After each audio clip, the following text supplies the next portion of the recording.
Where's Magdi?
Hello, Magdi.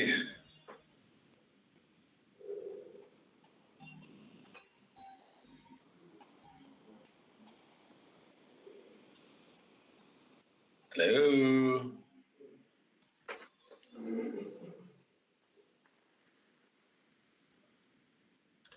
Hello.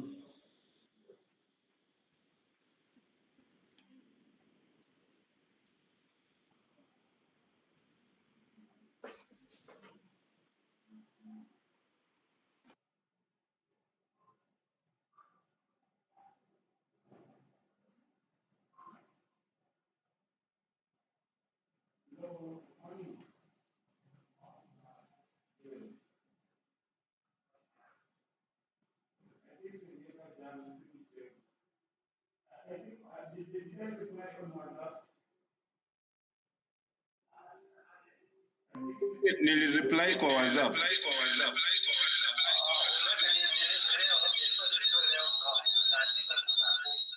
Let me check. Okay. Let me check.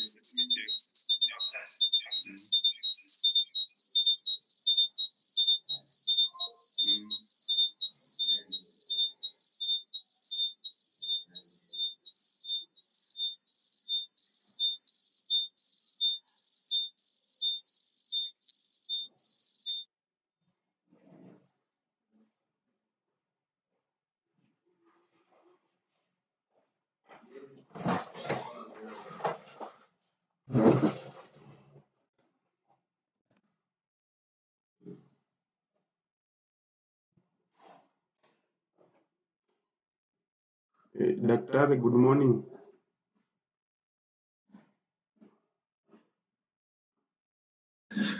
morning Magdi, sema bwana. Nakupata sasa. Pole tumekuambush. Hii kazi ya asubuhi. Hawa jamaa wameingia. Wameingia wanakuanga tu on standby. Nafikiri lazima wamekaa sana wakiongojea. Sure. So probably because ukiangalia hiyo namba imefika kama ngapi? 500 hivi. Acha niangalie.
Daktari,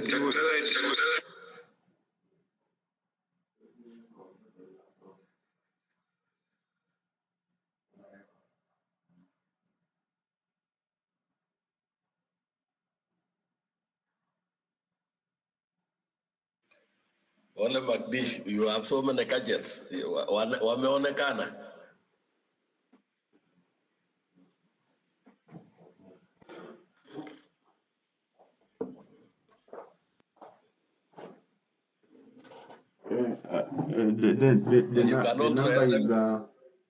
The number is at 500. The I number think we is should start.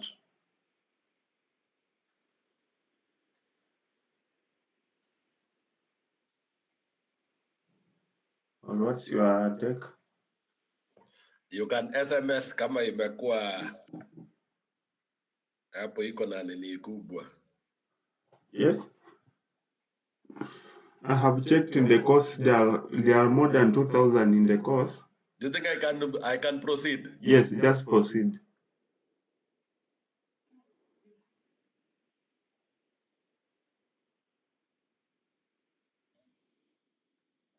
You are muted, Magdi.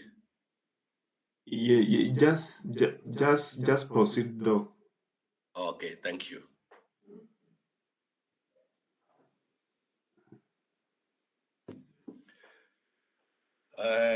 Again, good morning, teachers. We are here again for our first unit. This should be the first unit, because this is what is taking you and preparing you to be a teacher. And teachers always are people who teach. The other day you were in school.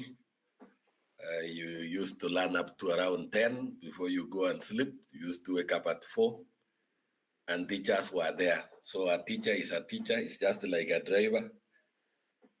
I saw some fellows trying to argue in so many.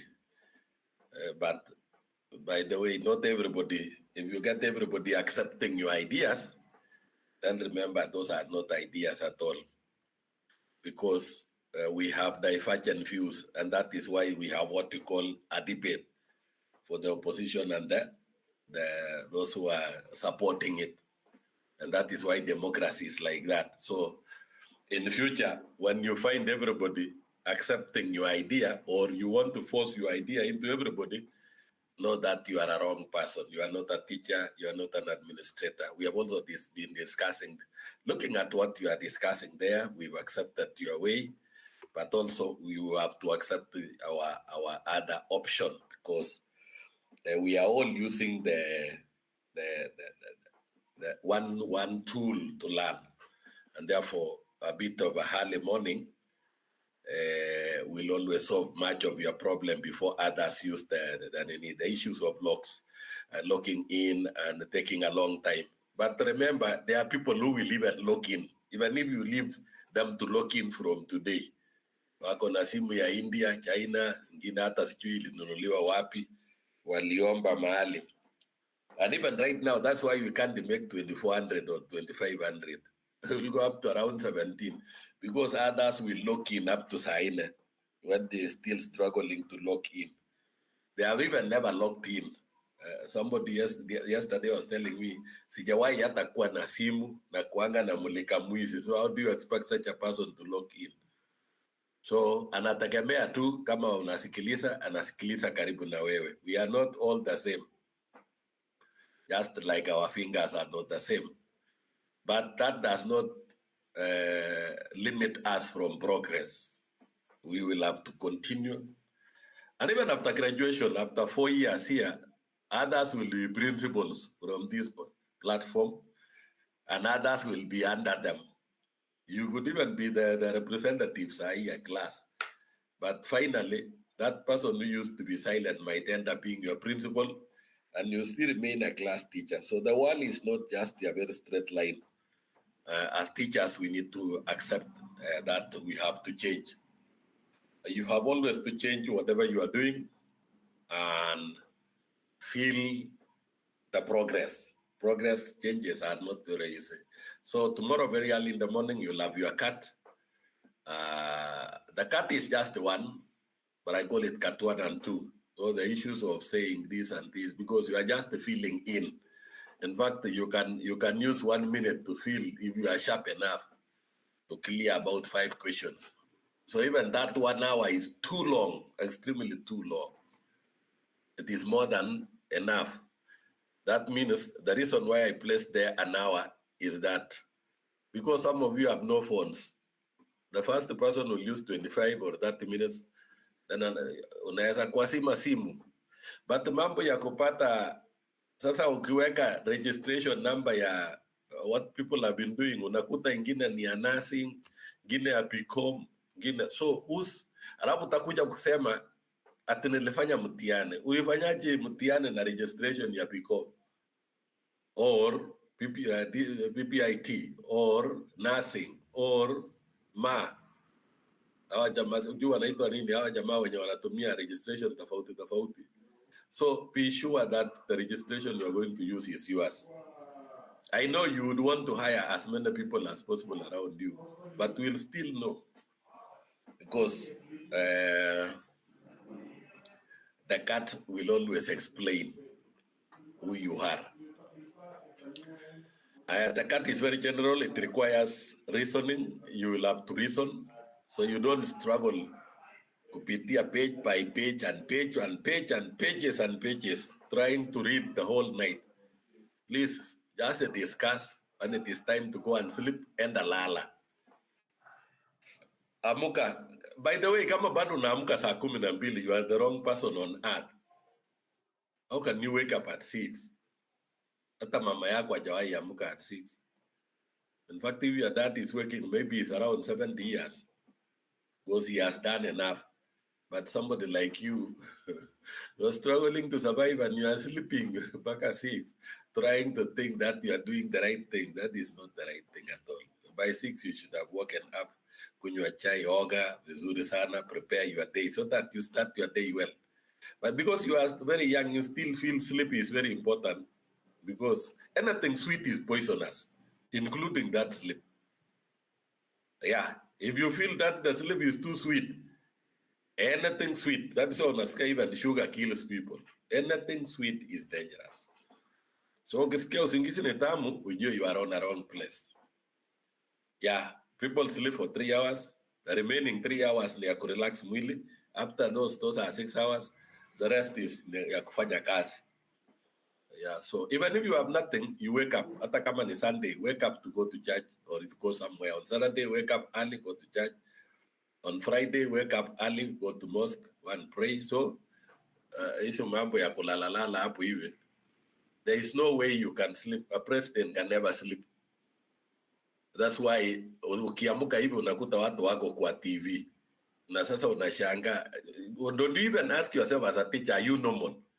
Unaamuka na unakuta watu wana discuss issue kwa TV na unaona ni waheshimiwa, wasee, wamama, vijana kama wewe wako television tayari wana explain issues and you are still sleeping and you see it as if it is very normal. It is not normal.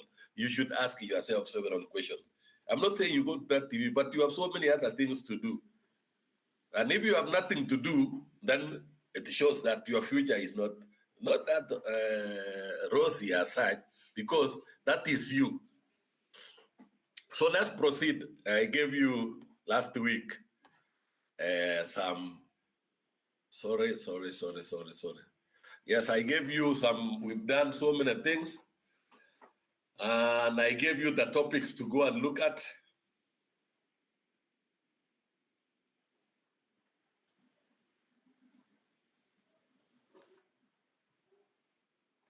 We have done a lot. Let me see. Mahali tumefika.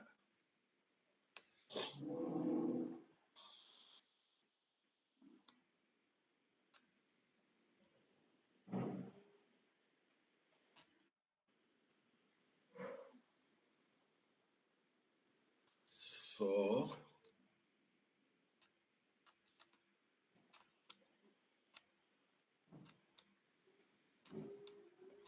I gave you a number of issues to go and look at, which I thought was one of the easiest areas to look at. Yeah, from this part.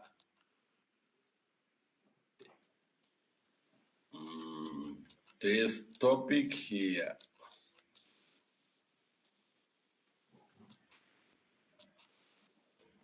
I'm going back to.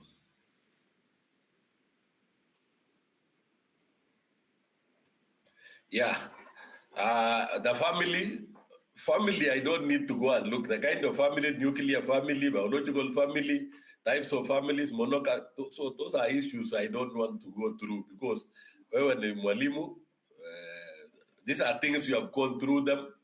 You can see single family, same-sex family, physical mingi, functions of the family. So as you read, sometime as Christians, you say the first function of the family here is sex. So wakati unaoana, the first thing which will attract you mpaka unamwambia jamaa na kuoa. Sio ati kwa sababu ulikuwa na unakuoa kwa sababu ulikuwa nataka watoto, ni vile mmejienjoyana mpaka mkapelekana. So that is the first function. Then baada ya the activity here, this activity does not go without any results. There is no way you can plant maize and you don't expect germination. So the next thing is reproduction. Baada ya reproduction, rearing. Then economic cooperation. Then you have the nuclear family and the rest. So look at that, members of the family, the roles, they are very just general, the way you educative function, fees, tools of communication, passing information, attitude, and those ones. Economic vulnerability, so they take care of you so that you are not out of school. Social vulnerability, there are issues which affects you at home. Okay, kunywa na watu through socialization. Pedagogical vulnerability, if you don't go to school, you have a problem. We have holisticness, all those things there. So read these ones. I gave you this one to read. That is not something which is very difficult for you to read. I do not want to go through them. Religion. Everybody has a religion. Kuna hata kanisa, kuna an Islam center hapo. Kuna wale wanaenda kanisa mbalimbali, most of us. Even those who don't want to go to church. Remember, majority of them, kwao watu wanaenda kanisa sana. But they feel like they are tired. So if you are tired going to church, and you are such a young person and you have no reason of not going to that church, then ask yourself whether you are doing the right thing or not. Because people don't just go to church because they want to go there for no reason. It is a social center. That's where you get colleagues, you get your friends, you socialize with others, you relax, you sing out your art, you feel relief. Vitu kama hizo. Instead of just sleeping and imagining, no, you don't want. That is rebellion. And that one is a disease in its own. So don't just, because if you make your body feel rebellious in nature, you are creating a problem to yourself without knowing. And that's what affects many people, many young people. Or shame. You get a bit of shame that you were seen the other day doing wrong. You feel shame. Everybody, kila mtu hufanya makosa. Hakuna hata baba yako hufanya makosa. So you don't need to carry that shame throughout. You need to throw it away and then join the others. Umewahi kuona walevi wanachapana alafu wanamaliza na wanasonga mbele hata kama wameng'oa mwingine meno. Wanasema huyu jamaa aling'oa huyu bwana meno na wanacheka tu pamoja na mwenye ameng'olewa meno. They just forget it and they go because that's part and parcel of life. So Christianity, contribution of religion. Remember, kuna wale wanalipiwa shule na kuna spirituality, kuna all those ones. But you need to take care so that you don't fall into cultism. Because some people use religion for their own survival. When you see a church being started, don't think that fellow is a fool. He knows what he wants. That's why I was asking you the other time, do you think hakuna utamu mzuri sana kama wakati watu wanaenda wakienda na sadaka wakipanga laini?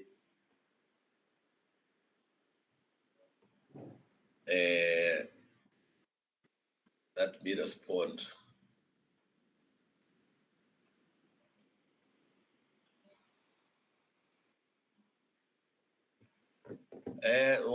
It is wanaenda naye na hiyo sadaka inatumika saa hiyo itaweka mafuta gari, watakula, watanunua naye chakula, so hakuna sadaka, hakuna pesa inaendanga mbinguni. There is nothing which is, so don't waste your time thinking that, oh yes, it is only the belief that utapata baraka zake. So ukisikia mtu akikwambia hawezi chukua shilingi 500 ama 1000 because of what, na anakutishia ukuwe mwaminifu kiasi fulani, remember he should also be, lazima akuwe number 1.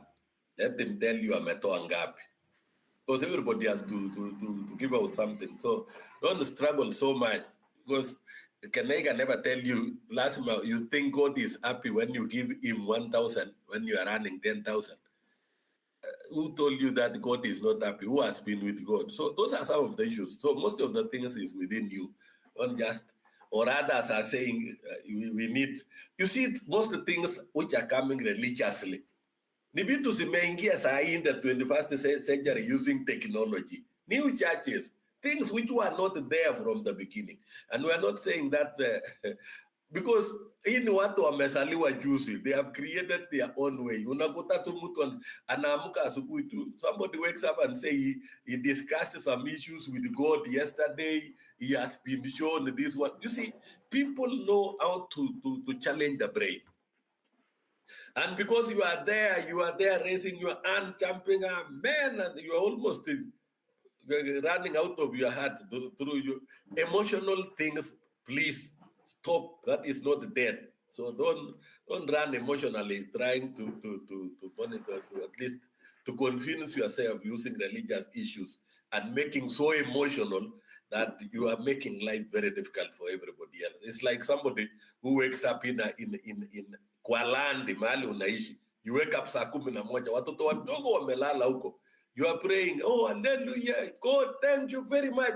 Surely, are you normal? Children are sleeping next to you.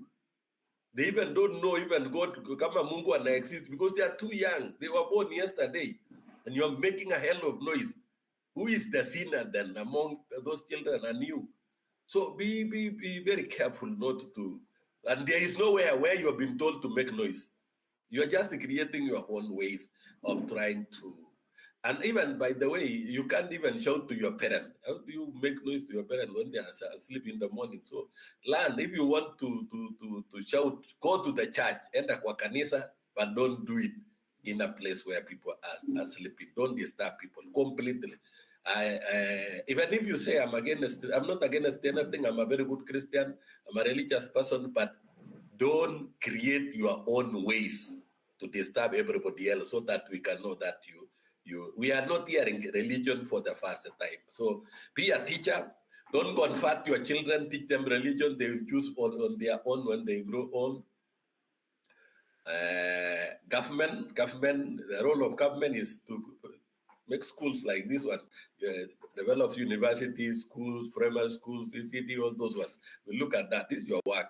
Develop a national character. That's it, nationality. All these things you need to look at. Finance, education, hakuna kitu ya mjui. Who is making curriculum, KICD, you know that one, you learn that one. The government reforms in education, we have now CPE, CPC, CPE. You need to learn those ones. These are things which I gave you to go through them. I do not want to look at it. The system which I got myself is this one. The first one was when I went to school, it was 7 years of primary, hakukuwa na ECD. Then there was 2 years here. There was 2 years of junior. Hii story ya junior secondary sio ati ni kitu ya kwanza. Tulifanya KJC, Kenya Junior Secondary Examination, which was done at Form 2. That is what we did. Then KCE was done at Form 4. So CPE was done after class 7, KJC Form 2, KCE Form 3, Form 4, CASE Form 6, then you did the other side of the university. So you can see, systems imekuwa ikichange. That was our system of education. Then ikakuja hii ya ya 7 years. CPE ikakuja, KCE ikaenda form 6 kase, ikaenda 3 years university. Then ikakuja sasa, this was to replace hii. Sasa sikopata mimi, hii ni kina Moi wenye wamekwisha sasa. Hao walikuwa naenda 8 years kama nyinyi. Then after that they went to 4 years, then they went to 2 years, then they went to 3 years, of which it never happened in Kenya anyway. It was outside. Ilikuwa nafanya magerere na kwenda nje. If you manage, you went out.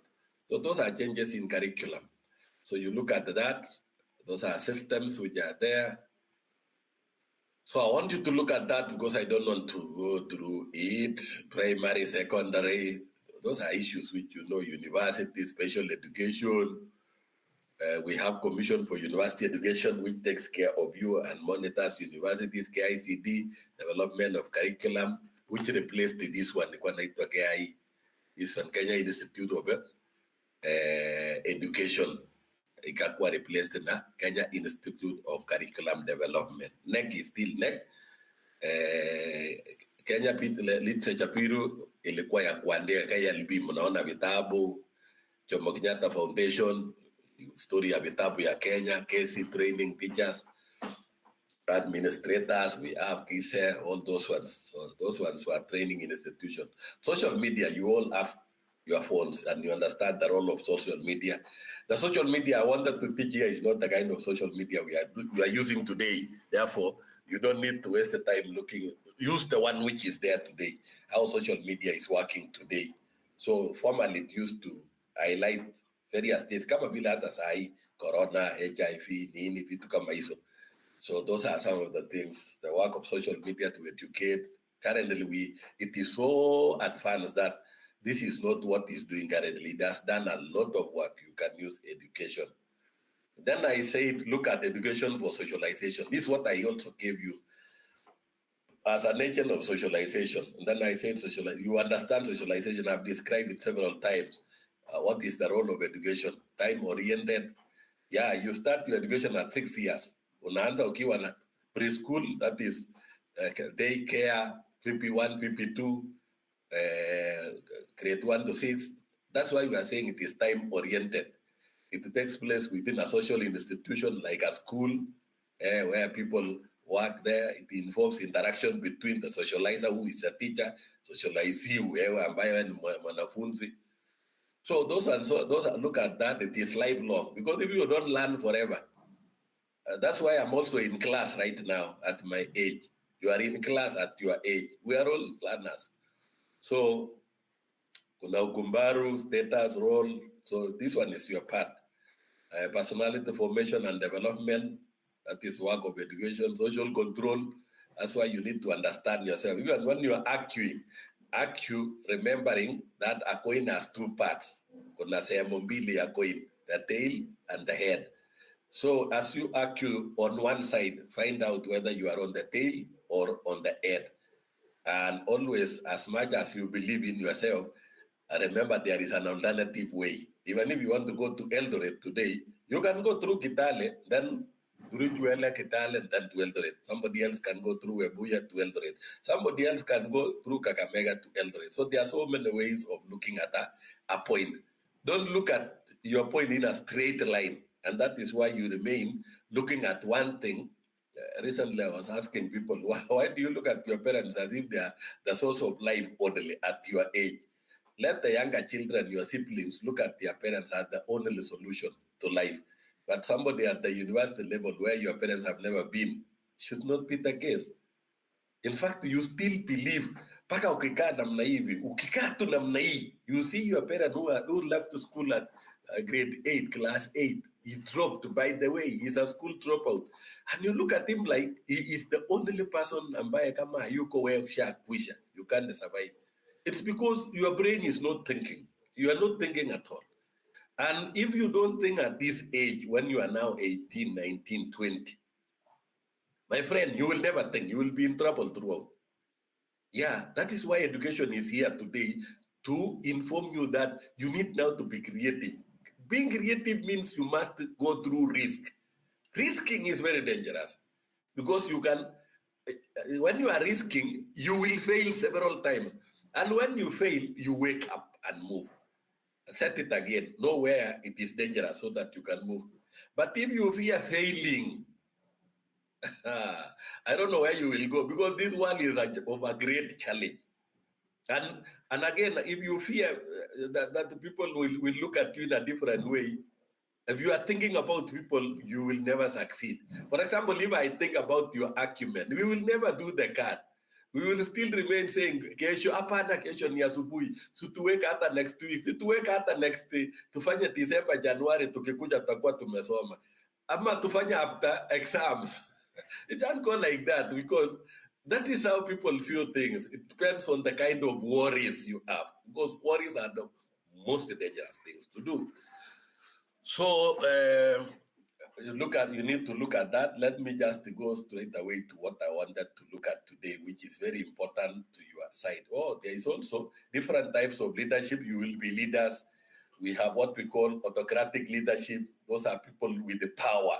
When akisimama hapo nje, remember your principal, akisimama wanafunzi wote wanaenda mbio, hata walimu wanafika darasani bila kujua. Wanastukia wako darasani na hawakuleta kitabu ya kufundishia. Anatuma mwanafunzi kwenda kumuletea kitabu, because everybody runs. Ile mnasema helter skelter to save life. We also have democratic type of leadership in the schools and even in our own leadership. Not everybody here will be a teacher.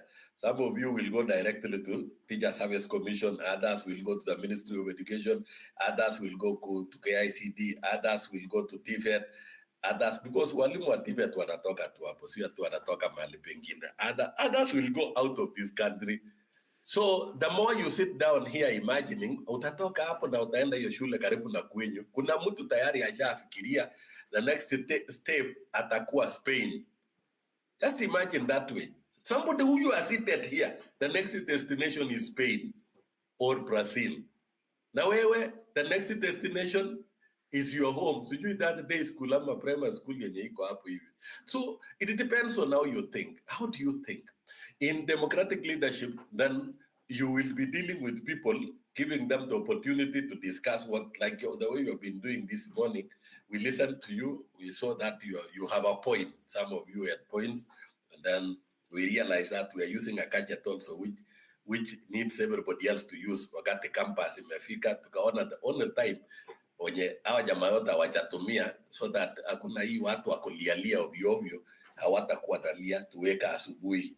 So hata wakilia ukiwekea asubuhi walie, they'll have to wake up one day. Wametoka huko kuamka saa 10. Kwani wakiamka saa 12 watakwisha shauri yao. Because they have been waking up all those years from primary wakiamka tu usiku, and they had no option. So this time when they know that there is the net is very low, when everybody is using, they still want to go. You can't go to where you know you will pan yourself. When you know the net is being used by everybody else and it disturbs a lot, why don't you use it? Even when you want to do an application, yenye unaona ukifungua haifungui. Hata kama KRA, for example, you are now filing your KRAs. So at some point mnachelewa, mnajaribu kufungua, it's not working. So the best thing is to wake up. Here in Kenya, you wake up at around saa 6 ama saa 8. Jamaa wote wamelala, ukifungua ni unakuta ni wewe peke yako wachache na wale werevu sana. Mnapita tu vizuri sana. You apply and then you go and sleep. Tomorrow they wake up, it is hanging 24 hours. Because ukienda kulala, si kila mtu ameenda kulala. So when people are not working, you are the person who is working. So that by the time they wake up and they get it hanging, you are asleep. You can sleep mpaka saa 3. So those are some of the things. Laissez-faire. This laissez-faire ni wale wa jamaa wajali. They come to school on Monday. They'll come next time on Monday. They don't know what happens. Kama wewe ni principal wa ina hiyo, hata kwa nyumbani, hata hapa tu peke yake, you are just a person who is don't care. Your life will also be very difficult because you see, you can't remain a don't care because life keeps on changing. Even the way you came to this place some 2.5 months or 3 months ago, it's not the same way. Life has really changed completely. Vitu mingi zimechange sana. Muliingia hapa hata kama hatuna ma DVCs, tumepata zote. Sahi hata muko na COD mpya, tuko na DIN mpya, tuko na, things are changing very fast. You will see so many things changing. So life is changing every day. So if you remain at the same point, you will not succeed. So learn to find out. But we are not saying that you will have to be authoritarian, you have to be democratic throughout. Hapana, kuna vitu zingine za kulazimisha, kama vile tumelazimisha exam iende saa moja, saa 12 mpaka saa moja, because you can't use democratic process only. There are some other things which will not work. You cannot be laissez-faire throughout, and you cannot run away. Sometimes unawachilia kidogo. You cannot be an authoritarian throughout. Atunalazimisha kila kitu, you will not succeed. You will not also be democratic kila siku. You will not succeed. Kuna wajamaa watatumia wewe vibaya sana. They will not work. After all, it is democracy. We can vote or not vote. Vitu kama hizo. So you must learn how to balance all these leadership styles as a principal, as a class teacher with your class, as a deputy head teacher, as a senior teacher. Because some of you will become senior teachers when you are very young. Now we are there. That is where I wanted to be. That is the lesson for today. I've taken around 30 minutes on the other one. 30 minutes or we started a bit late. So education for citizenship is what I want to teach today. So we are citizens of Kenya. You want to fly, they will ask you for a visa. That is disturbing so many people. Most of us have tried with our clients to go there. We are getting it hard, but life will change. But remember, when you are a citizen, you must be a good citizen because you also want others to treat you fairly. Good. So education for citizenship means the development of ideas, beliefs, behaviors, and attitudes, just like the definition of education of the individual, so that he may become useful member of the society. Remember that we are going back to the society. Mwalimu, unarudi kwa society. Shule iko ndani ya society. Hata kama ni alliance, iko ndani ya Nairobi. So utatoka jioni, intermingle with others kwa streets, uibiwe kidogo, uipe kidogo, ufanye je unafanya. And contribute positively. We are not saying you make, you see some other contribution when you are even chatting on the wall. You realize that some other contribution, it depends on where you are brought up. Because when we reason, it depends on your background.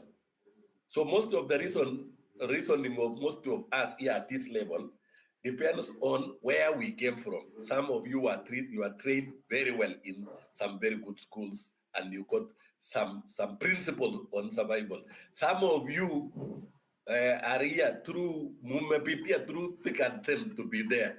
So you do not know what is right because you went through a rough one. So your mind is still extremely very rough. You want, ukikutana tu na kila kitu, you don't see anything which is good in life. Kila kitu, hata ukiambiwa tukule hii chapo, unasema hata hii chapo imechomeka. Ukiambiwa kunywa hii chai, unasema hata hii chai haina sukari.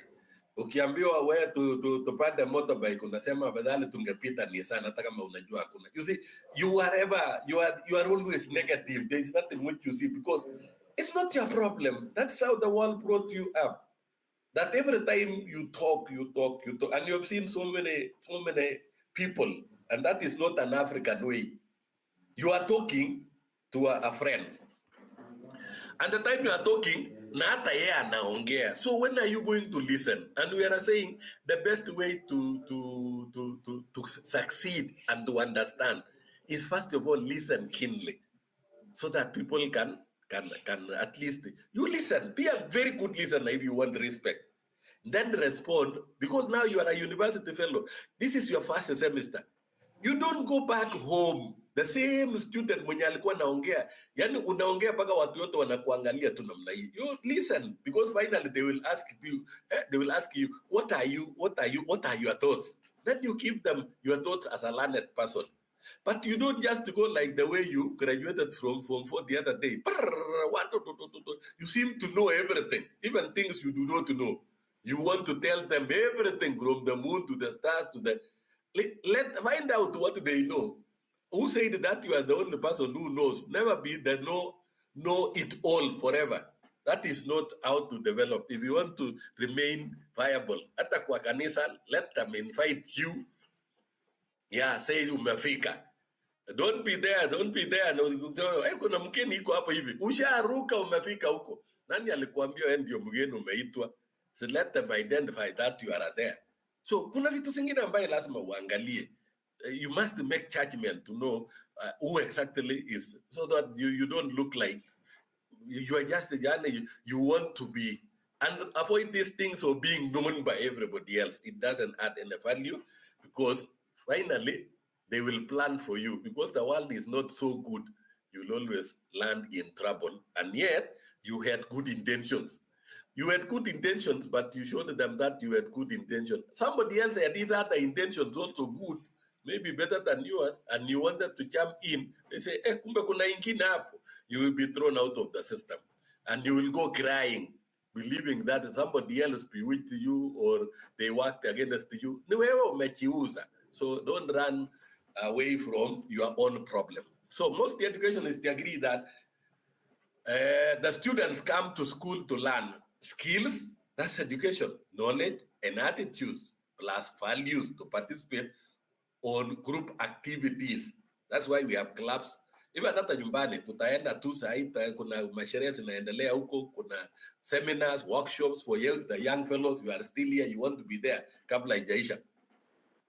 And to properly utilize leisure time. If you don't know how to use leisure time, is not a waste of time. Atumeenda kurelax huko. Just ask people, can we go for a picnic or can we go for a walk to Tempe kidogo? You just talk, discuss issues, where to go, what to do, but don't think of doing evil. All these activities centers around group activity, which is citizenship training. So hizo vitu ya kuketi pamoja, kufanya kazi pamoja is what we call citizenship training. Man is basically an individually soul. So with a personal destiny. All of us have our own destiny. So don't put us in your destiny, because Kenai will never, it's not destined for your destiny. Not even anyone in that school, this institution, in first year, as your own destiny. So don't try to put us in your way, just to go your own way, because we don't belong to your thoughts or the ideas. We only listen to your ideas. We find it whether they are correct or not correct. Even if they are correct, does it lead us to our destiny? Because they can be very correct. But kumbe ni ya kwenda Kitale na sisi tunaenda Kakamega. So you can see what is happening. Oh, they could be very correct, but we don't have the amount of money you need to actualize what you are thinking. So it might be not viable to us, because we cannot raise the resources for your idea. So those are some of the things you need to understand, so that you don't find people like, unajua hawa jamaa wanatoanga sadaka ya shilingi 10. Did you find out what really happened? And Mungu, unajua Mungu anakuona paka kwa roho unatoka. You are talking to a poor person, hata ajui mahali anatoa hata hiyo shilingi 10. Maybe yako nunua mboga jana. And there you are talking so badly. As if you, for example, Christians, I always use Christians. Have you ever trained the young fellows? Or have you ever trained the Christians to get resources themselves? Because it is a skill. It requires training. Or you are just there to accuse them throughout. You will be pastor there, here, there, and then you are talking so badly. And what is your contribution in terms of resource mobilization? Umewahi kukutanisha vijana kwenyu? Wewe ndio the leader right now. You are a university graduate. You are a teacher. How many times have you planned for seminars, discussion on what to do next, so that young people can earn even from their sukumas, from their kukus, from their condos, from their shops, from hata kutengeneza kuchona viatu kufanya? Have you ever done anything, or you are just there carrying out accusation? And you are also part and parcel of the problem. You don't also have. You just imagine accusing the others, and you also don't have. So who is lying? And what is the accusation for when you know you are a victim? So that is how life will go. But we all believe that, for example, if you are a lecturer and I go home and they say they need 10,000, even if I don't have the 10,000, I would not say I don't have the 10,000.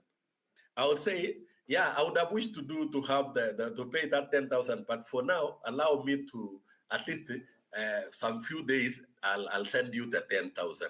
Because nobody will believe a lecturer has no 10,000 at a particular time. Just like the way when you will go home, nobody, no young person in your group will believe that a university student has no resources. They will always believe that, including your mother, kwamba wewe ndio utaleta mkate leo, wewe ndio utaleta sukari leo, and you are just going home like that. Just imagine, you're just going home just like that and say unajua sina, so nani yako nayo, and they believe in you. You are the most learned person kwa family yetu, and we have nothing. So my good teachers, as you grow, remember so many things utawekewa vitu ya kutosha, and therefore you must accept, even if you don't have, at least take even salt. Peleka hata sabuni ya shilingi 10 itatumika. They will say umefikiria, take even a quarter kilo of sugar. They will take it for a single day. So understand what it means to be a very good citizen. So to be a good citizen is as some kind of relationship. So you have either private, public, political, economic, social, or religious. All these constitute what we call citizenship. Yeah, your own life. Wale wanasema hata sitaki kuongea na mtu, that's part of citizenship. Wale wanapenda kuwa public figures. In 2027, we might even have an MCA from your group. Political figures, economic figures, those who are dealing economists, socialists, those fellows who are, and their work is to make sure that their issues are heard. Those are all citizenship in terms of the way they can be described. So citizenship is a final product of man as an important and challenging component for which one has to be trained. Well, to fit in these things is not very easy. So I'm asking these questions. Discuss behavior that would mold one into an effective or a very good citizen. The first one, knowledge of and respect for public law and policy. If you don't respect that one, then uko na tabu. Participation in changing public law and for the common good. Then another one, effective knowledge and participation in problems. So mkiitwa kwa mkutano, most of you mnasikia kuna mkutano ya chief, kuna mkutano ya wazee, kuna mkutano iko center ya vijana hapo hivi. You don't appear there. So how are you going to participate in these things? Yet we have to change. You have to be there to say no. We've seen that we have this problem and this problem, and even if to listen alone, so that you know what is going. Lakini kukaa tu kwa cube na kusema you are not part and parcel, that is not being a good citizen. So within being a citizen, there must be things like appreciation, respect for equal rights, and participation for all in diverse society. You appreciate everybody. In fact, allow everybody to talk. Nani hiyo sio mzuri hata kidogo. Wacha tu aseme amalize, tutakuwa umejua idea yake. Ametoa idea yake, hata kama it is not palatable, weka hiyo kando. Si mwingine ataongea. At the end of it all, we now say, what have we agreed as a community? Now we say, we will not do this one because it's not working. We will do this as a group, a church group, a Muslim group, any group, that group which is there, that where you are as a citizen. So you also gain knowledge and skill to make oneself reliant in economic and social life. So look at this one. If you don't gain the knowledge from here and skill, which will make you self-reliant before the 4 years and fit in that social life, that is why by the end of this place, you must leave your place and go to a different one without the support of your parents or with little support, and you go kapisa. So that you are now self-reliant on your own. But ukikaa tu hapo hivi ukiona siku ya kwanza, semester moja imeenda, semester ya pili imeenda, you go back home for a long holiday, you come back the same person. I don't know how you are going to survive. And then you blame. Ukisikia watu wanalaumu serikali. Even if you have the best government and you have no brains, you will still be poor. For sure. There were good government like the Kibabii government. But how many people remained poor there? So those are things. You don't wait for anything. You are not a politician. And you cannot be there to change. Change your place. Right now, everything is silent just like that. And then you got your own things. Why are you not changing yourself? You feel like you can understand what goes on around. You also have the knowledge and understanding of the international issues. Know what is happening outside. Why is everybody going out there? Why are people struggling?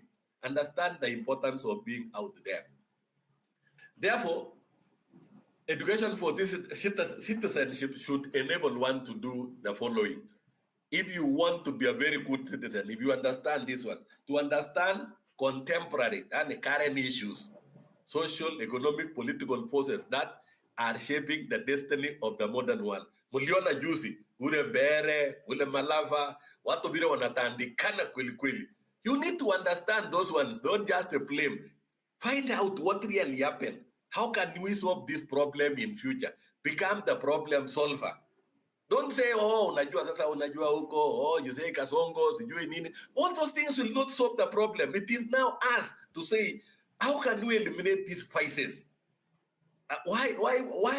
I was asking people the other day, because the people who are voting, we don't know what was happening, and it is not that it is zero because you belong to the same community. Why would we have two groups of the same society fighting? Yes, for example, hapa Chwele kulikuwa na marisasi, nasema you have what? You are talking about the governor from Trans Nzoia, who is a member of this region, and you are talking about the speaker, who is a member of this. How can the two fight? Ask yourself. You are the person to unify these people, because two people can never fight. How do you fight, by the way, and you belong to the same community, and you blame others, you blame the political wall, and yet you find kwa ndani ya nyumba we fight. So try to solve such problem when you grow up, when you become the real citizen out of this place. To be tolerant of other people. Unaona vile tulikuwa tunachat, wengine wanakasirikia mimi hata ukifanya nini mwalimu. Be tolerant to your father, your mother. Start at home. Charity begins at home. Be tolerant to them. They are not of your age. They are not of your class. They are not of your gender. Mama yako sio. Wewe ni mwanaume, ni mama, ni msichana. So you are not thinking like to be broad-minded and accommodating to divergent point of view. That's why nimesema sikiliza. Kila mtu iko na idea yake. Na tukiandika ideas zinafika 100. But finally tutaangalia zile zinakaribiana. That's why there is a fourth at the end. Nimesema hapo hivi, so long as you get about 55, that's why in Kenya say 50 plus 1/4 makes you the president. You don't need 100 people or 99 kama Sulu, then you fight, make everybody die. No, you only need half of the population. The rest, they would even do not agree with you. You will try to sell the idea until they understand you. So another thing to be a good citizen is to think clearly and effectively without any kind of biasness. Don't be biased. Don't say huyu anatoka huko, huyu anaongea hivi. Not everybody will speak the way you want to speak. Just like the way we pronounce words here in Kenya. We will take you to the field of teaching. And you will realize that even to be a teacher alone is a real problem. You go there, you begin like the way I was telling you the other day, because we might not meet again. I'll wish you the best. I'll meet you in the field. And before you go there, we'll meet when we'll be doing research, EPM 321, because we're not meeting again. This is my last lesson. And therefore, you realize that when you are teaching there, you realize most of the students where you went might not be able to read even Kiswahili. They have a problem, they have a challenge, even reading those English words. And you realize also you are not, because you came from a day school, even if you came from a very good school, but your background has a problem, you still cannot construct very good sentences. You still cannot pronounce words, even the word pronunciation. You read like pronunciation. Like you just read like any African anyway. But that we are not worried about that, so long as you pass the information. Instead, you say factors like an A instead of factors. And you say, list 5 factors. List 5 factors which determine rainfall in this area. But the student knows that there is nothing called 5. There is what you call 5. There is nothing called factors. There is what you call factors. There is nothing called sure. We have sure. There is nothing called donkey. all those things they know. So those students understand very well. So it should not be a struggle, because you cannot be a teacher and listen to yourself, because you cannot pronounce the word pronunciation, and then this is a dictation. You are dictating notes, and you pronounce a word differently 3 times. What then do you want the student to remember? Their synonyms. What do you want those students to write? You are dictating notes and you are pronouncing words differently all the time. Then when they write wrong spelling, you say, some of you do not understand, do not even know spelling. When do you want to pronounce one word differently? Different times. Some say, I want you to collect data for this. Then I had said, collect data.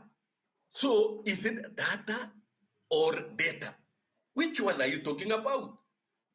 These are children. So you need to learn to use same words, even if you do not pronounce the way you know it so well. So children don't get they don't write, they don't get confused. So be the person you are, pass the information. Don't struggle listening to yourself continuously so that you make so many errors. The other day I attended a church just around here, and somebody was reading in Kiswahili, and everybody was laughing because the lady did not differentiate between T and D. You say daughter, and then you say daughter. My daughter, my daughter. So which one are you talking about? Some of us are good in English, but we are not laughing to those fellows who cannot say daughter. They can say daughter. So those fellows, if you use that one clearly, the learners knows that our teacher cannot pronounce the word daughter very well. And najua kusema daughter, hata kama ni daughter, they might even nickname you daughter. So something like that. So that is how they will go. No teacher has no name. Very few teachers have no names. You will go there and you'll be nicknamed very fast. So number 4 is to make decisions independently. Don't be a person who want to make decisions with everybody. You want to buy the idea of everybody else. Kujeni hapa hivi. Kenaya amesema ni mtihani tunafanya saa 4 kamili. Come. Make decision independently. Then after that, listen to what others are saying. Then have a common stand on what is happening. To be patriotic. You might be the president in future. Nationalistic. And then be cosmopolitan in nature. Understand across board. Yeah, you must be seen to be learned. Yani, you must be seen to be most current. Yani kama mtu wa town. Yani unaonekana mtu ambaye unaelewa maneno ya kisasa. That's why you are saying cosmopolitan. To be or across board, you understand. Like I went to Nakuru to learn.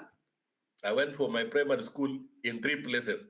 I went to Nakuru town, I went to Subukia, and I went to Baringo. From there, I did my college in Kiambu. Then I taught in Makueni, then came back to Baringo, then came back to Wasikishu. I went to Elgeyo Marakwet. I'm back in Bungoma. I went to different schools. So understand everybody else. If you don't understand who they are, then you will not be a good citizen. So to be a good leader and a follower, if you want to be a good leader, you must also become a very good follower. Because you don't expect people, you want to be the leader, na watu wakufuate. But when you are not the leader, hauwezi kufuata watu, you criticize them. How then do you want people to follow you when you cannot follow them? You will never succeed. Hata ufanya namna gani. Learn to support them, even if they are wrong. Tell them we could do this. Give them alternatives. Learn to be a very good follower. Be a good listener. Be a good leader. Yeah, be a good follower. So that you can lead. Listen to them. Because listen kwa ground. Ground inasema nini? Si ground asubuhi mliongea sana mpaka tukasema kweli mnasema by majority. Yes, listen kwa ground. Listen kwa ground because you are not the person who is learning and you don't dictate the person who is learning. Or you are not the farmer. The farmers are the ones who are complaining of their crops. So listen to them. They want a better price for it. So discuss with them on how to get that price. They want good fertilizer. They want good houses. Your mom needs to be supported by somebody who can weed the land. Na ukiamuka tu asubuhi, hata ujulikani uliingia saa ngapi na umeenda saa ngapi. What type of a lazy man? You cannot even help your own mom, your own parent mwenye alikusaidia kupalilia tu mboga ambaye ni pointi moja. You wake up, you even don't want to. So what type of a leader are you? What type of a teacher are you? Who are you leading? How will you be? What type of a person? If you marry somebody because you anafanana tu na mama yako, how are you going to support that? Don't say ikifika wakati huo, there is nothing which will be practiced at that particular time. Wewe ndio utaona L around yourself. Practice the most difficult things and support others, be with others, hata kama ni kuchoka, so that you learn how to be with them. Hata kama ni kuwapatia support tu polepole. Ugoigo yako should not send you hiding here and there. Know how to let people see that you are the change in the society. To admit one's mistake. When you have a mistake, yeah, you admit. Say pole. Nilikuwa kumbe nimesema zaidi na imekukasirisha. Pole pass. Sikuwa najua hiyo itakukasirisha, but in good faith nilikuwa nasema tu.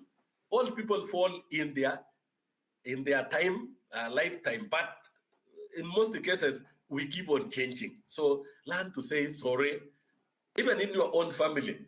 Anasema, "Ai, daddy, I'm very sorry." Hiyo si kuwa najua hiyo inaweza kuwa mbaya. In fact, atacheka. But now if you feel ashamed to say sorry, you will feel ashamed throughout. But if you say sorry, "Hey, I never knew," and make it like even this one, poleni one. Si kuwa najua hiyo. Poleni kabisa. Mimi nilifanya nikifikiria ndio hii. People will appreciate you a lot. Yeah. And then now tell them what you are thinking. Probably they will now buy your idea and say, so you knew something. We have now seen that you had a point. But suppose we do that one of yours. Na saa ile ingine walikuwa wamepiga kelele kabisa mpaka ukasema pole. But they are now buying the idea because you have said sorry and you have sold your idea. Now you are there. So be a good citizen to understand one's right and responsibilities in life. Every right is accompanied by a responsibility or an obligation. Everything you want to do, if you love somebody, iko na responsibilities yake na iko na gharama zake. If you have a girlfriend, nunua, utajua utanunua, utalipa nyumba, utanunua. If you have a boyfriend, remember atakuja, yes, atakuja, remember the current, not even the current, it has been like that. You want to befriend a boy there, become your friend, you are also a Christian, remember ataanza kuitisha. So iko na gharama zake. So be sure what you are doing, because you don't create a situation bila karama. Kuna karama. Huwezi kuiba simu ya mtu, ukipatikana unasema I'm sorry, hata nilipata munisamee, hata niliuza hiyo kuku munisamee, hata nimekula pesa. Karama iko na karama. To repent. Don't go to church and tell your pastor that pray for me. You see, I stole kuku ya mama, niliiba pesa ya baba, ama niliiba hata simu hii kutoka kwa, I need prayers. Please, immediately after the prayer, return the phone.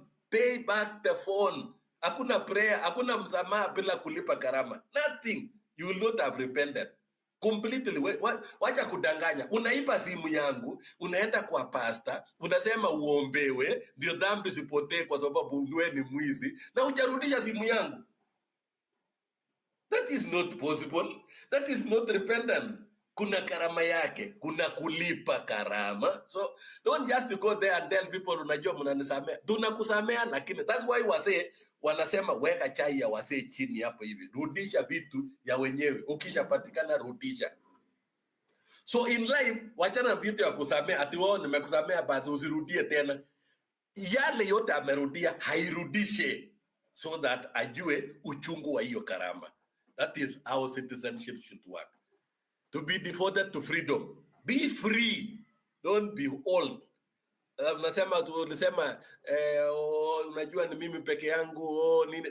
That's life campus. So I know campus life is all about socialization. Mimi peke yangu, uliniambia nilikuona ukiwa na Kenai, sijui ukiwa na nani, umekuwa ukinidanganya. Hizi vitu. Learn to be free. Please run away from. If you find that is your problem, you can't sleep. Stay away to be free. Be a free person so that you can judge how life goes on in this world and do it and do things rightly. Don't be a slave to any situation. Because when you are a slave, then you remain a slave. because people are chillers and they want to make you remain like that.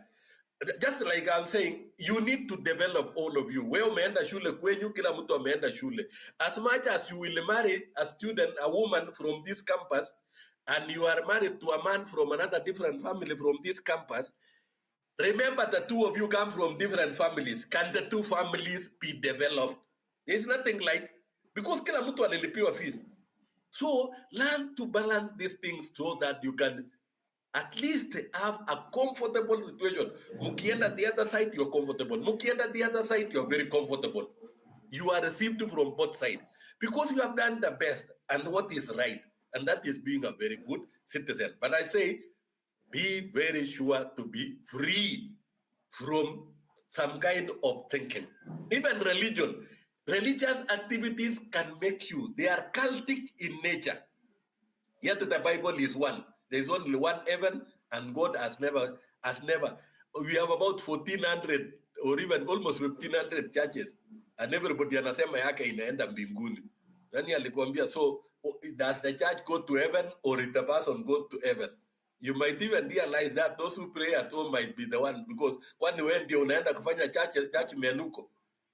So don't just sell ideas yenye haina basic form. You've not read even anywhere. Unasikiliza watu wakizungumza tu, and then you begin selling. You will be a liar, yet you think you are doing the right thing. Utasamewa tu because you don't know what you are doing. So be always upright, be learned, read every day. Because if you don't read every day, learn from others, look at behaviors, look at the changes. As I talk about that, I want to give you an information. I know you are listening, and I want you to listen to this one. Long time ago in 1985, when I became a teacher, there was a primary school teacher who came to school, and that particular time, nywele hii ya kufunga, hii yenye mnafunganga saa hii na kufaa, haikuwa nakubaliwa kabisa dunia hii ya Kenya. Na haikuwa nakubaliwa hata kanisani. Pastor, reverend, father could not accept. Hata shule. All madams in schools walikuwa nafunga kitambaa in 80s. Kitambaa kabisa. Every madam, huyo kama wewe, walikuwa nafunga kitambaa. Na hakukuwa na kusuka nywele. Hiyo kutengeneza nywele. Plaiting of hair and rest. So she decided to do us a different way. She was a young lady. Alikuwa anaitwa Celestine Obuge. So she did her best. When she came to school, that particular Monday, the pastor was there. Kuna PPI, kulikuwa na kitu inaitwa PPI somewhere there, those early days. So akawa amekuwa watoto wakaangalia, wajawahi kuona mama ana kitambaa, akuna nywele za ajabu za kizungu zenye zimefungwa kama hizi zenu.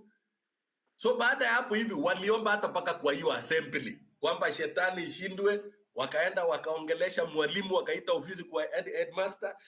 Kutoka hapo hivi madam aliambiwa aenda atoe hizo nywele, arudi paka town, ingolewe completely, akuja after 3 days kama hiyo nywele zimekaa vizuri na amefunga kitambaa. Can you imagine? That was the time.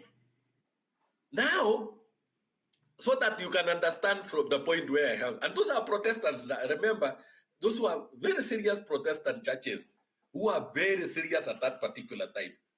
Those are the pastors of that time. Now, in the year 2000, like today like the way we are here, if a madam goes to school na kitambaa, na nywele yenye haijasukwa, yani nywele ile original, ile sijui hata imechanuliwa ama imewekwa matuta ama nini, the same people will still ask akienda kwa kanisa, kwani huyu madam ana mtu wa kumsaidia kabisa, mzee yake hawezi kumtengenezea nywele hata kidogo, yani ni mbaya kiasi gani? The same pastor will always preach in church. Kuna wazee hawawezi tengenezea hata mabibi zao nywele. Now I'm asking you, those who believe in issues of the Bible here, that those are two scenarios.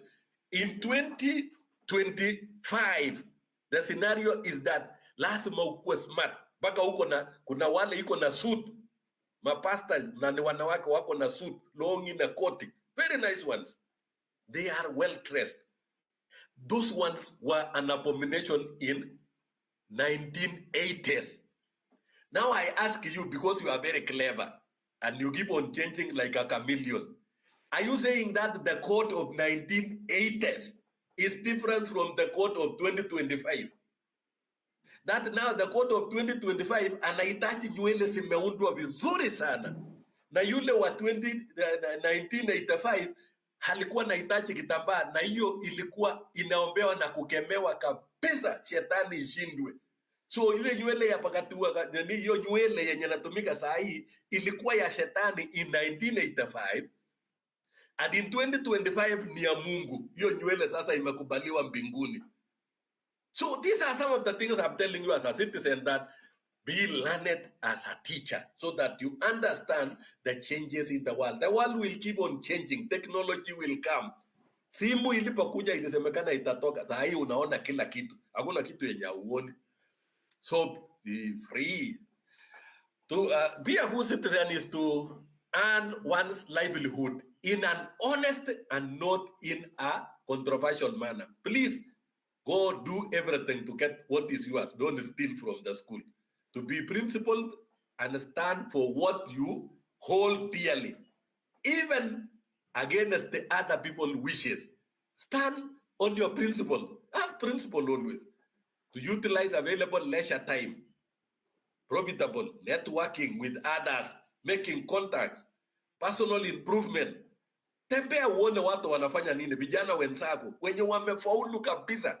Sasa ukikaa na mtu mwenye hajafaulu, let me ask you, if you stay with a person who looks like you, who complains 24 hours like you, and there is a young person of your own age, succeed kabisa, like those ones wenye wako na maduka zao hapo kwa inaitwa ni student center. Students are running their own businesses. You are here complaining. The person who is there is a student from Kibabii University, that year or 4 year. Hata yeye hapo huko, lakini hapo na duka yake kubwa, asaidiwe na wasasi. Na wewe huko hapa hivi unakaa tu ukiimba kwa cube. Kichwa yako ni normal. I'm asking you, and you are complaining to who?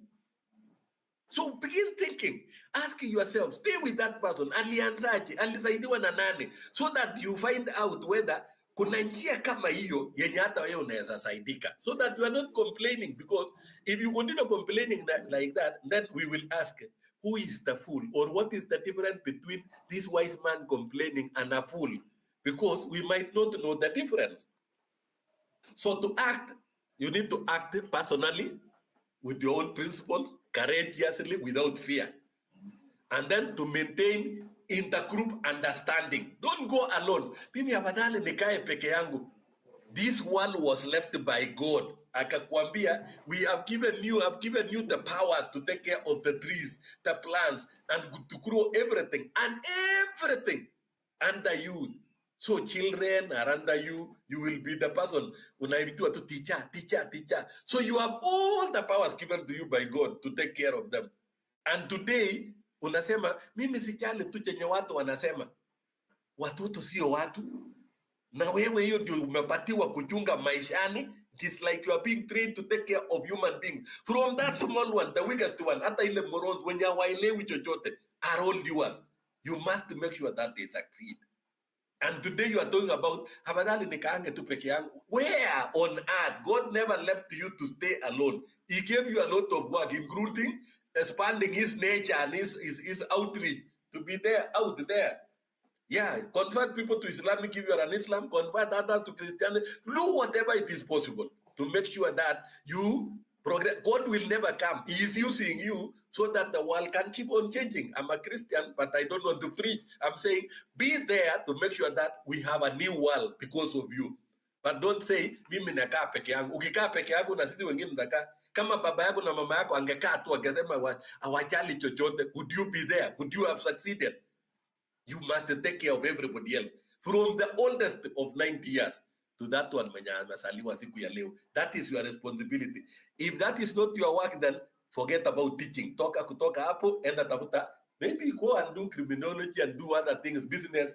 Even businesses, you must attract customers. Hakuna mahali utaenda, by the way. Afadhali ukae hapo. So to have a goal to make further progress.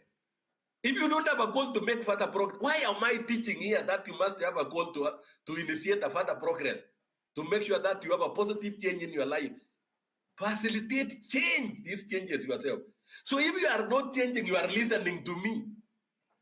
My friend, just listen at the end of it all. Know that if you don't change, education is about change, must bring a positive change. And if there is no positive change in you, change towards what you desire, what you want, how people live to a better life, then you have not learned. You will be wasting time in this class.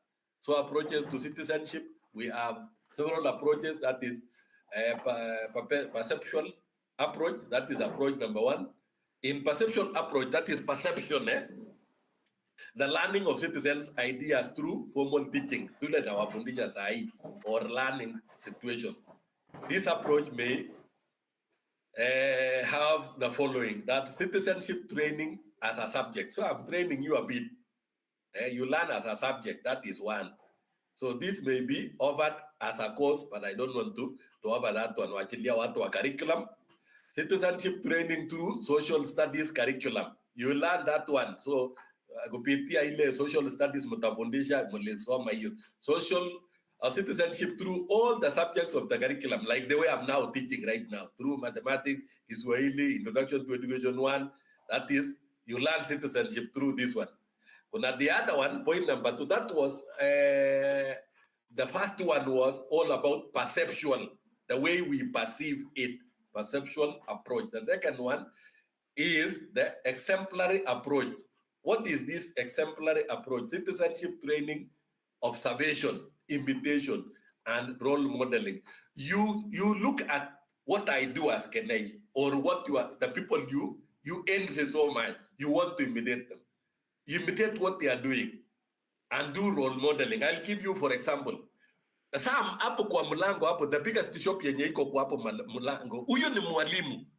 Aligraduate kabisa, akawekewa kofia tap even.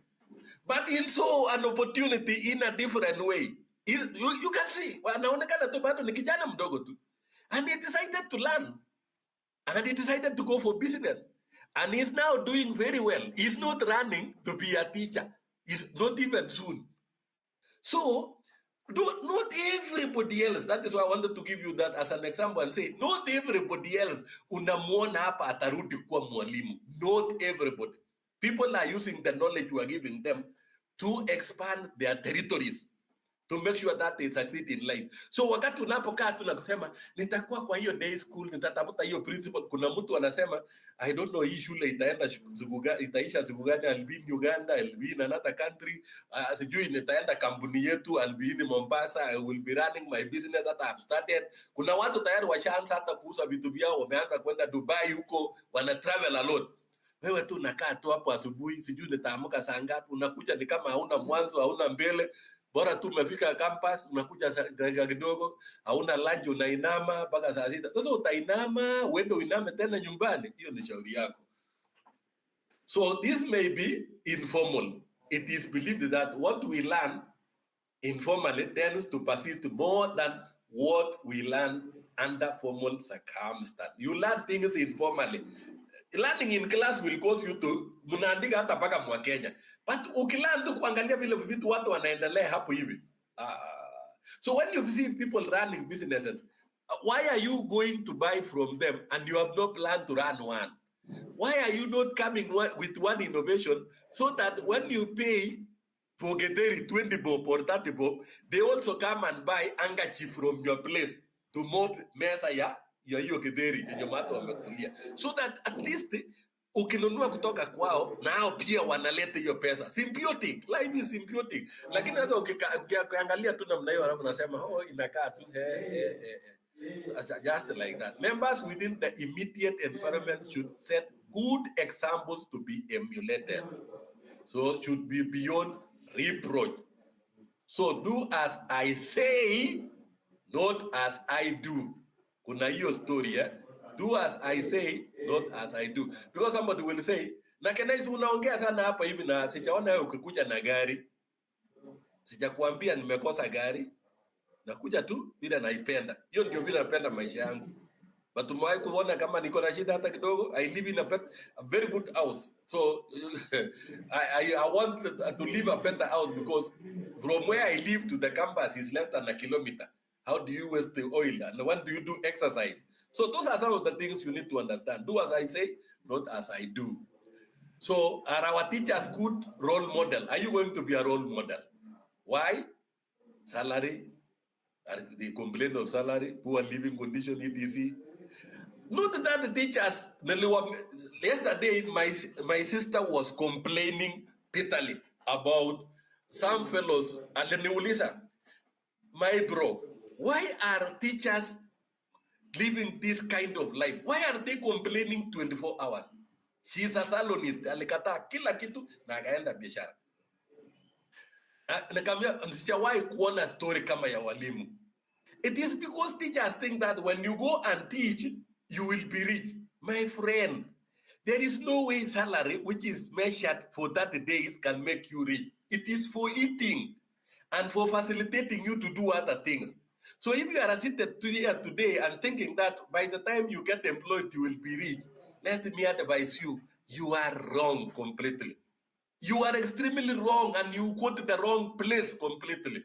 I'm not chasing you from teaching. I'm saying, please don't use that salary to be rich. You will never be rich. Watu wangekuwa na helicopter hapo, singekuwa na shuka kila mahali. You will never, I'm saying you will never. I've decided that you will never be rich. So what salaries do, you use your salaries to do other things, which will now make you rich.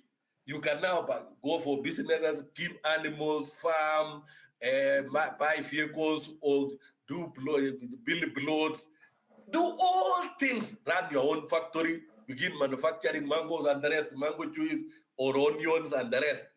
That is now a teacher who wants to be there. But now if you are seated here na unasema nikigraduate na kupata first class, hata upate first class plus, and you still think to be employed is going to make you the rich man, we are very, very, very sorry. Very sorry. I'm trying to announce to you today so that you in future, and remember I said, nobody will teach you about the money. Nobody will teach you about how to get that money. It is you to observe using the knowledge of education, lesson planning, scheming, and the rest.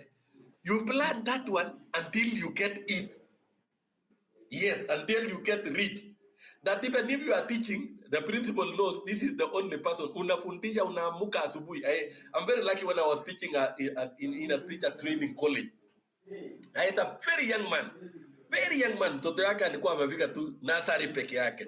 But alikuwa na ng'ombe 61 kwa nusu eka, na alikuwa anapeleka maziwa mtungi 9 ama mpaka 12 at the highest level. Ile ya 50 liters. Young boy, mtoto ndio wa kwanza. Na madam kama wewe tu mwenye ameolewa, kama wewe tu na wewe mwenye umegraduate leo, they were able to do that. They had their own vehicle.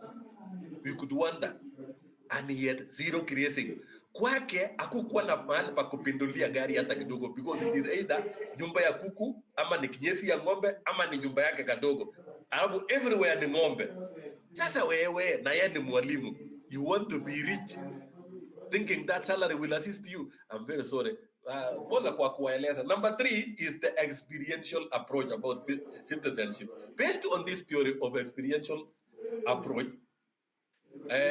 you go through experience. So based on the theory of experience is the best teacher. Experience is the best teacher. Now I'm telling you as the teacher, who is experienced, that you 200, 2,000, almost 500, you must know what to do with the salary you get if you want to be a person who will fly out of this country. But if you are going to be employed, you remain complaining here, you want to get your first class, you want to get it. I'm not saying you don't get, you get your pass, even if you get nothing, even if you don't pass anything, if your brain is not working, and if you have no network, wale watu wa kusema, mi sijali mtu na kakwa peke yako. Remember, the world is about networking. So if you don't know how to network, my friend, hata kwenda kanisa peke yake, you must network, because you cannot have a prayer group kama huna network. You cannot have a communion of prayers if you have no network. So don't be lazy. Don't use your laziness to cheat others that you are very independent and work. Hizo stories una waste time. Please don't waste time. Unaumiza your familia. And don't use the riches of your family to think that you are going to be rich. There is a proverb in Africa. Remember, we did African indigenous education the other day. Wanasema mtu uisha na mali zake. You die and go with your goods. So don't look at your father with the big land, with all the Range Rovers, with all the business. When he will die, he will go with his spirit, with his. Hizo vitu zitaenda moja. Mutapigana kwa ile imebaki hata. Paka mutazaliwa wengi. Mutalimana paka. So instead, use your brain to expand using those commodities yenye iko kwa nyumbani. Expand your empire very fast before they leave this world, before they exceed and go forever.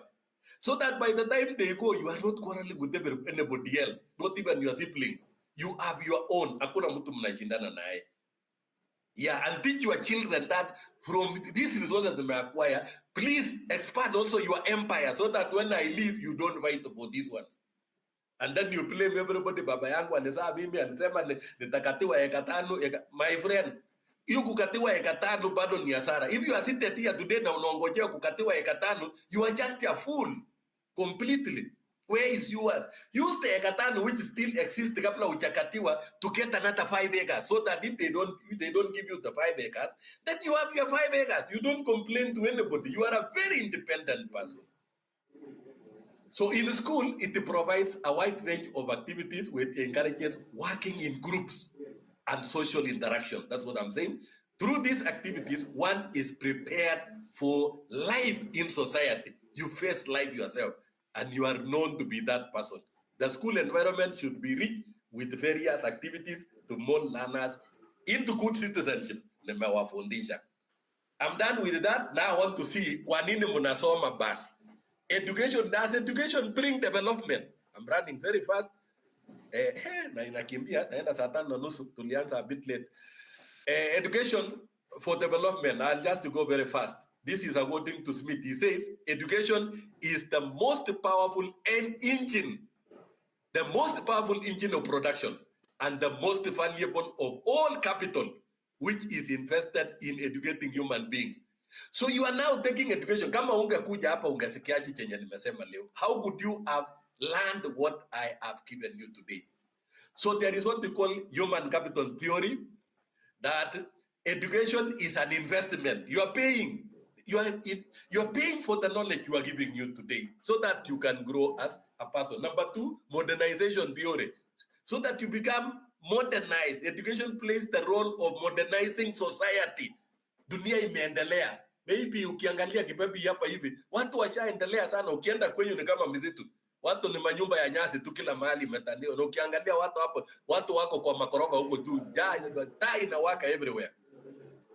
Nyerere said, who was the president of Tanzania, that education has the purpose of liberating man. It must liberate you to produce goods. Are you going to produce goods ama unategemea ya wengine? And services required to serve human beings, because services and goods will be purchased by human beings you exchange for the resources you want, and make life useful and meaningful. Without this story of Nyerere, you will never succeed. So to understand the relationship between education and development, you need to look at all this. So we have UPE, that is universal primary education, pre-primary education, education for all, and compulsory primary education. All these ones, sitaki kupitia hii, this one is for you. We have education, and we ask this, what kind of education is basic? You have to understand that we have very essential things, like the first thing in life. The first thing is life. You must have shelter. That's uwe na mahali pa kuishi. As a man, as a woman, you must fight. The first thing you must fight is to have where you live. Kecha yako mahali pa kuishi. Number 2, you must have food. I'm not saying you must be given food. That's why nilikuwa nasema I will not give food to anybody, because all of you, Imagine mtu anatoka hapo tu Cheptais hapa mlimani, mahindi imejaa kila mahali na bado analia ati niko na njaa, sina chakula. Ulikuwa na wacha nyumbani, nani akulete? Is that the education we are giving you? Can you think? So you must have food. So how do you get food? When you come next time, next semester, learn that your house must have enough food. You've rented the house. Number 3, you must have clothes. Hata kama ni mitumba, you must have clothes. Nani alisema mitumba ni nguo mbaya? You look for very good mitumba. Iron them, look smart. That is it. Number 4, currently you must have money. Because there is no way, hata kununua bundles ni pesa. It is the 4th essential commodity. Those 4 things are very important in life. Very important in life. And nimesema kuwa na nyumba mahali pa kuishi, kuwa na chakula, tena hiyo nyingine, kuwa na nguo sasa ndio usiende uchi, na kuwa na pesa kidogo. How are you going to get all these things? And most of it depends on money. So money becomes the role of everything. Hata ukitueleza kwamba money is the source of all evil. But money is key to our life. There is no way you can live without that. Not even a country. Because salary yenye unatafuta hapa, sio pesa. So don't charge it the way you want to charge it just because many people are saying. I'm now saying basic thing number 4 is what we call money. It's almost taking number 1. And then finally, when you live out of this place, you need to start a family. That is where sex becomes an essential good. That is number 5. For a grown-up who has an ID, because I'm not talking to children, because that's what we said about a family. That's the role of the family. Then you go for reproduction to generate what God gave you and to expand that family where you are. And then from there, child rearing. Inaendelea tu namna hiyo, maisha inasonga namna hiyo. Or you become a priest or a nun so that at least you are not there. So you look at that. So education is essential. It's an essential tool. So there are so many things we've learned about, so many things. Basic content, knowledge, skills, values, attitude required by human beings to survive. Remember all these things. To develop their full faculties, their knowledge, to live and to work in dignity, to participate fully in development, to improve the qualities of their lives, to make informed decisions, and to continue learning, like the way I'm learning right now. Hizi sote ni kazi ya kuwa mwalimu, ni kazi ya education. So you have compulsory primary education. I don't want to look at that. They empower you to learn. So tumesema stories ya education. We need to eradicate. Kama kuna kitu ambayo inatakikana mwalimu utoke, okopa kitu inaitwa poverty. Like kama umeona nyoka kubwa sana, okopa kama shetani. Run away kabisa. Don't envy to be poor. Don't complain even to your husband or your wife or your parent when you are poor. Complain to yourself. Run away from poverty. Run kabisa. And again, don't remain under inequalities. Don't make yourself vulnerable. Unaonekana wewe ni mama, mtu amekukalia kabisa. Imagine mtu anakuchapa. Can you imagine mtu anakuchapa and you went to school? How can you be beaten? Kwani wewe ni mtoto? I say teachers never fight and they even not beat women. Hata kama iko namna gani. Even if you want to be beaten, please never beat a woman. And women don't accept to be beaten because you're not slaves here on earth. If you feel like you can be beaten, just to go home. Ask your mother to beat you. Gender disparities? No. Run away. You have the capability of becoming a principal. How do you go to school and then you say you have been, there is a disparity between how things work so hard. Regional inequalities, work and make your community grow so that we don't say there is so this and this and this. So there are other things like these things which were passed, like for example, in 1990, there was a world conference in Chomten, Thailand. What did they pass? They wanted expansion of education to improve early childhood education. So that is what they wanted. Number 2, they needed universal education. Kila mahali Africa by 2015. So